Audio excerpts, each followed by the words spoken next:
Welcome to the Belly to Belly podcast, where we explore in person business to business marketing. This episode is brought to you by Meet, the company that helps international companies exhibit at US trade shows. Check them out at meetroi.com. Hello, and welcome to the Belly to Belly podcast. Today, actually, we're going to be speaking about virtual events. So I'm wondering if we need to change our title of this podcast to screen to screen or keyboard to keyboard. I don't think we will, but just so you know, we've got to be thinking about these things because the cheese has moved and we need to be nimble and moving with it. So today, I'm delighted to welcome Kelly Kenny to our podcast. Kelly, welcome. Hey, Bill, how are you? Good. I'm upstairs. You're downstairs. It's all good. Here we are in the world of coronavirus. So we do need to just give a little context. So our focus today is leveraging virtual trade show participation. And this is really the first of three parts. We're first going to today talk about strategy. And so, again, this idea, this notion that the cheese has moved and we need to adopt or adapt our strategy to sort of the new reality. And but before we hop into that topic, why don't, if you wouldn't mind, just give a quick overview of Meet, and then of course it'd be great to hear what your role is at Meet. So what does Meet do? Great. Well, Meet helps international companies exhibit at trade shows, and now it's either live or virtual. And my role within Meet is I build corporate strategy. I represent our clients at events and help them participate, glean what the market is, and try to reiterate that and bring it back into their event strategy as they move forward. Got it. And you have people that help you as well, right? So you've got a Sure. team and you've got sort of a whole infrastructure of folks that are helping you with the strategy and going to events and all that as well, right? Absolutely. So whether it's somewhere in the United States and we have team members meet up wherever that might be, or virtually while we're doing research and pulling data and figuring out what's going on in the marketplace. Yep, it's a full team and it's pretty exciting. Cool. Awesome. So as we were starting, we talked about this sort of, this moment of coronavirus, and certainly here in the U.S., it's extending a bit longer than we were hoping. So it would be great to hear, in this, where in-person events essentially are canceled, how does a company adapt its strategy? What else can a company take advantage of in terms of events?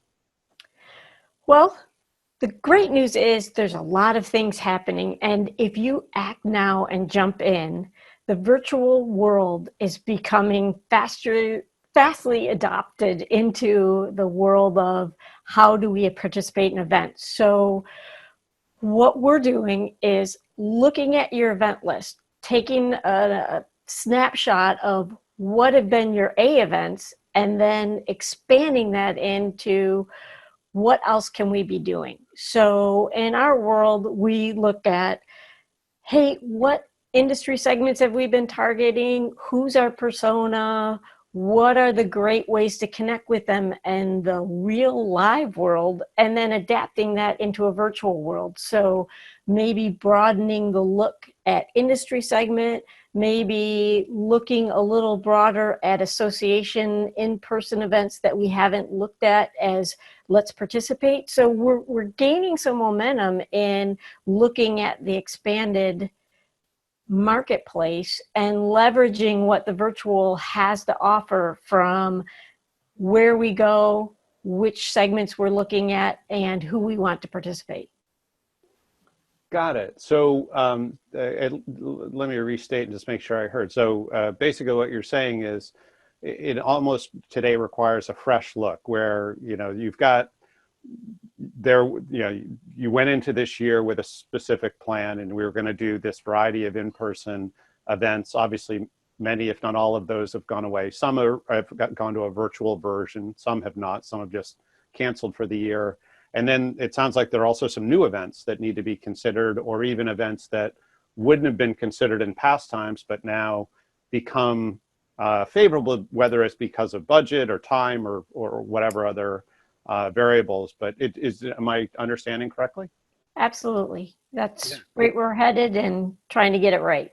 Yeah. And, you know, the one question I guess I have as well in this regard, and I know a lot of, as you're building a strategy, a lot of what you look at is to, you know, especially working with companies that are entering the US market, you're doing a lot of testing. And how does, you know, this play into testing? Can you do more events? Can you you know, with this added virtual component, can you sort of more rapidly go through the process to do testing and figure out, you know, the path to repeat sales?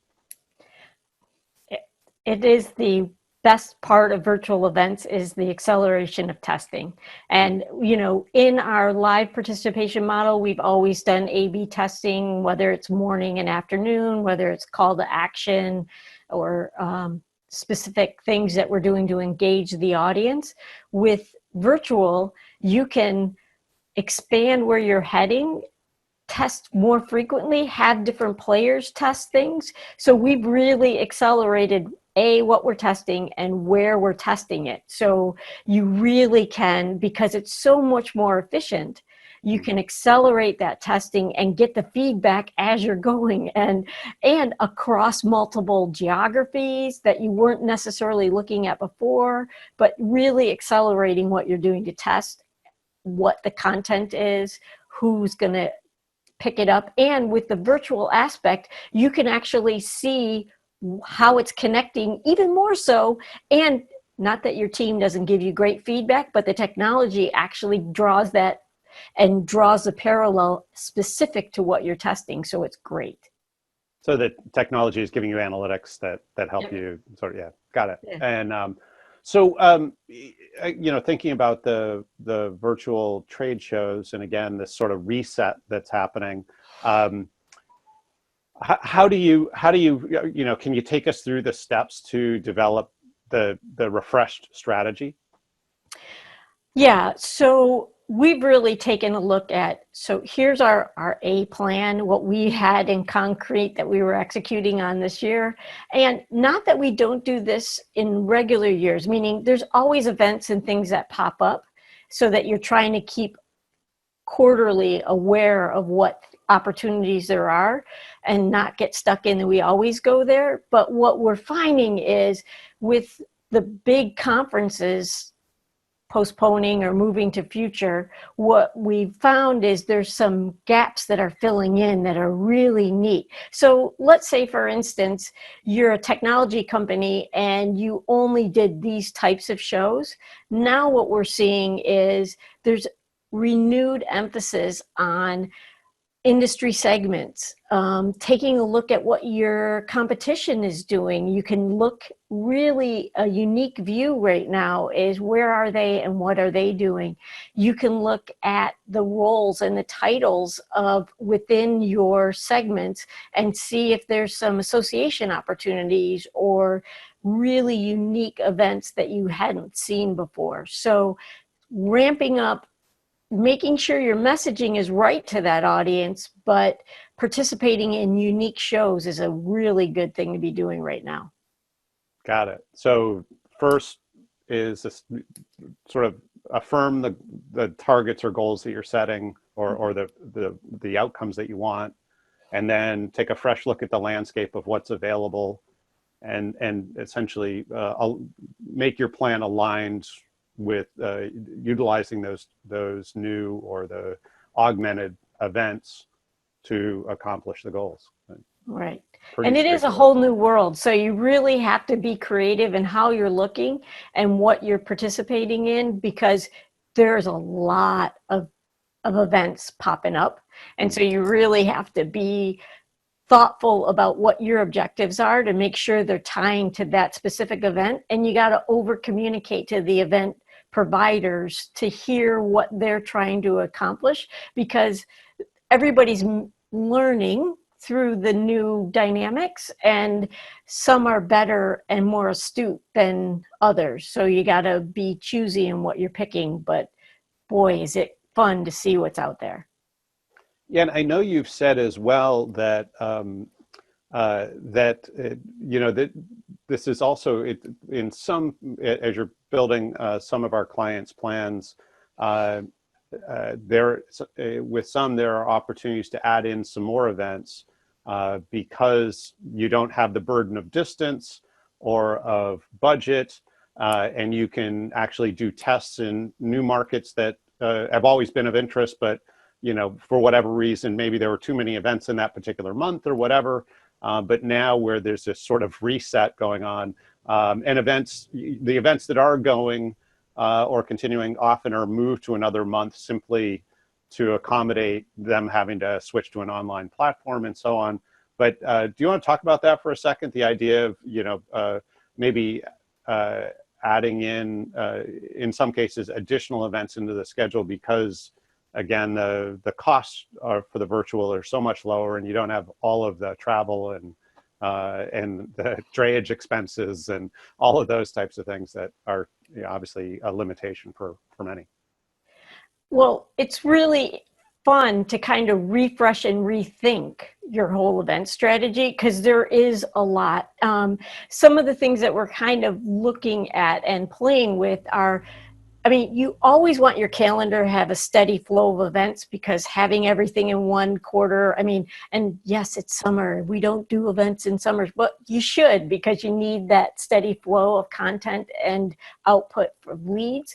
But what we're finding is you can do some forecasting around, hey, maybe we have this unique positioning that we want to try. Where should we put this, and what event's the right fit for this? So we're looking at different ways to put content out. We're looking at different geographies. We're looking at specific industry niches that we hadn't really refined in, or that the show didn't exist before. So what we're finding is you can find unique show elements, align it with the timing and sequence, leverage your team, because they're kind of sitting at home wondering where their next lead's coming from. So, hey, go to the show, check it out, tell me what you see. And we used to do walk events, where we would say, maybe this year it's not the right event for us, but it might be a future event, so let's go walk it. Well, we're accelerating that strategy and really participating a lot more to get higher return and set ourselves up for an awesome 2021. Right. No, that's great. And you actually segued us really well to the next question, which is, so we've talked about sort of virtual trade shows. What other virtual opportunities are there in terms of, we think about in person, we think of a variety of components of or modes of in-person strategy. Are there other modes of virtual that a company can leverage? Absolutely. And you want to tie this all together. And so let's, for instance, at a lot of our conferences and things, we might host a hospitality mixer type event that engages our specific crowd within that event. Well, how do you do that? It's not like you can say, hey, Bill, come on by, we'll go grab a drink. So what do? We're seeing unique things like, hey, let's send you a flight of whiskeys and have you do a tasting with a brewmaster. So we'll invite you to a unique offset opportunity. Everybody, maybe 30-ish people, get a flight of whiskeys. Then we have a brewmaster talk, and then we'll have a specific, round table banter. It is absolutely the coolest way I've found to see a unique way to get people to opt into your Zoom event. We're doing really fun and unique opportunities that just didn't exist before in the concrete world. Mm-hmm. And are there other types of virtual engagement that would be part of the strategy as well?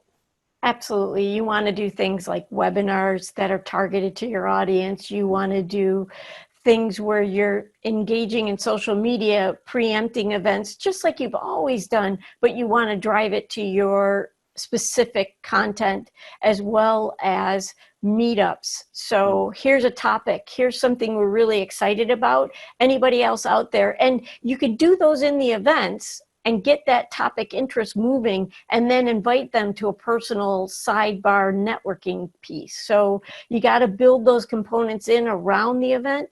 Make sure you have a strategy and the timing and the content ready, because it's no fun getting to an event going, darn it, this was such a good topic and we just didn't leverage it. So you want to have that built in around the event. So the virtual meetups, the hospitality components, maybe some cool events, or we're seeing some people do some virtual walkthroughs or presentations around who and what they are. So some quick little sizzle reels and things to see, come visit us, see this component of our factory or how we produce things. So there's a lot of unique little components, but you got to have a plan, because it just can't happen in the moment. Right, right. Well, and you know, as you're talking about that, I'm thinking about our marketing funnel, where we look to move a suspect, let's say, from awareness to intimacy to trust. And as you're speaking, I'm hearing that each of these different modes or different types of in-person really fits in different parts of that funnel. Certainly the virtual trade show is very much at the awareness, that's the top of the funnel. And then doing more intimate interactions, such as virtual executive briefings or the whiskey tasting or webinars or any of those types of things, really develop that intimacy. So it's very much, I'm hearing very much the same types of opportunities and the same type of strategy, where it's a process of moving a suspect through the prospect marketing funnel to that place where they agree to a meeting. And that's ultimately, in the B2B world we play, that's ultimately where we're trying to get folks. But does that resonate with you in terms of, you know, these all, it's not one or the other, it's how do they all sort of work together in concert to achieve that outcome? Absolutely. It's about the different elements, making sure you have the strategy to align those components when you need it. And the unique thing about virtual is now you have real metrics around. You know, it's really hard to sit at a live show and go 1, 2, 3, 4, 5. We saw this many people walk by our booth. We saw this many people come in. We collected this many cards. Well, with the virtual world, you're capturing all that and what their interest level is and what the engagement and direct outcome. So the analytics behind all of this is so much more concrete than what you've had in the past. And, you know, how many people did we invite to the mixers? How many actually showed up? Who do we actually build relationships with in a really direct, one-to-one touch, one-to-one contact, and we can count it. So in the virtual world, it's a lot easier. It's a little trickier, and it has to be like over-exaggerated. Everything you do, you seem so much more out there than what you actually present as. And so we're really building in all those components as we're looking at our strategy and helping the team evolve through the process of learning how to do it. So it's a really unique way, and it's fun, and you'd be surprised how much you can get out of it and actually quantify. Brilliant. So one last question, and that is, you know, that we're going through all this work, and our clients are going through all this work and change and all that. And I guess, you know, the obvious question is, you know, we're sort of shifting nimbly to this more virtual model, but Corona at some point will become less of an issue, and hopefully will be go away to the point where we're, you know, in person again. And both at trade shows and at meetups and, you know, all the different modes. So, you know, does virtual go away? I mean, is this all this work sort of just a temporary exercise? You know, what are your thoughts there? Oh, I don't see it going away. This is a whole new world. I see this as, you know, those early adopters and those who are going through the pain right now are going to be ahead of the crowd going forward. So take the leap, learn the process, really get good at it, and you will be ahead. I mean, this is an opportunity to leapfrog that we have not seen in the marketplace. And so one of the first virtual conferences we attended, there was, the first day there were 5,000 people, which was amazing because it stood up so soon. And then it went the second day to 40,000. So this stuff just ripples and rolls quickly, and people are seeing the opportunity and starting to adopt.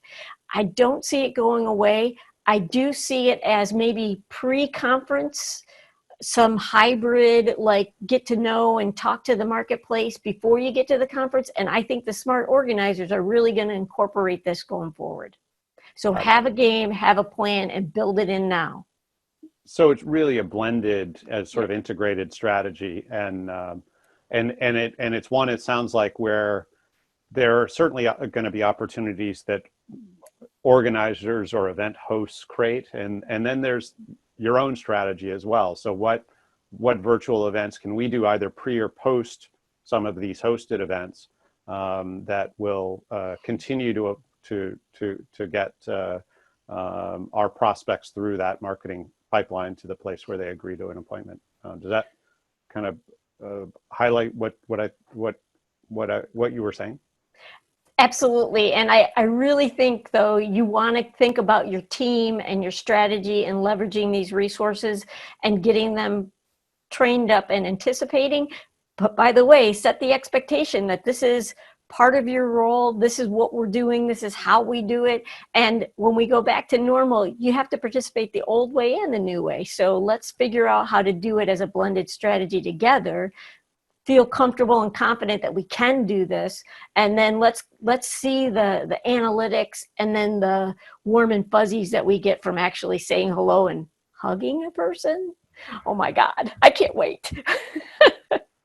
So and what I'm hearing is that if you like good music usually means you're listening to a lot of different instruments, a lot of different vocal treatments, and so on. And it sounds like this blended or hybrid strategy is really all about how do we leverage the instruments, all the tools that we have to create a great concert. Absolutely. And I'm singing virtual praises. I think it's a really cool expansion of the marketplace. And I think it's very exciting to see how the technology has met the expectations. It's clunky, things happen, but by and large, we are seeing a huge transformation, and it's going to be a big wave that everybody should jump on right now. Cool. Actually, just thinking of one thing is, thinking particularly of international companies. What is this? What does this add for them? Obviously, the idea if you're based in Europe or Asia or Latin America, and you have maybe a small team here or no team here, and you'd have to fly in to do your events. Virtual seems like it creates even more flexibility in that circumstance. What do you think? Oh, I think this is absolutely the time to run hard and fast. If you're coming to the United States and you want to see what's here, this is a time to do it, because it's leveled the playing field. The opportunities to attend and be a big presence in a digital format is huge. If you were wondering, do I need 6 people or 10 people in the US? Well, guess what? You got your whole team, and hours work great. So, flex your team wherever you're coming from. The content and the strategy, you can test easily and frequently. You can leverage your team here and get them motivated and excited by how you have great visibility at these shows. And I think with the analytics and the outcome, you're going to see huge ROI with really just a little bump up on your foreign teams engagement. The time commitment, the spend will be so much less, and you're going to get a really good snapshot of what's available in the United States if you really play this card well. Perfect. Well, this has been delightful. I think we've covered some great ground. Is there any final comments in terms of sort of developing the virtual event participation strategy? I am just so excited to say act now. Know what you're going at as you've always done, like who's your persona and where is it, but see the landscape as it is. And if you can take advantage of this, you're going to leapfrog forward and really be ready to make some huge steps. Cool. Awesome. Well, thank you, Kelly. I want to make sure our audience knows, again, this is a first of a 3-part series. The next one will be on the actual strategy at events. So how do you take advantage of a virtual trade show, and what are the specific elements, and how do you be prepared, and how do you do the right follow-up, and all of those types of things. And then we'll talk about attending or just being a participant. So versus exhibiting, we'll talk about participating and the strategies for successful participation or attendance. So in any event, thank you again, Kelly. Thank you to our audience. Make sure you follow us so that you're in queue to see all the next new releases. Thank you all. Have a great day. Thank you for joining us on today's podcast. Feel free to reach out if you have any questions or we can be of any service. Like us if you'd like to stay in the know on current episodes.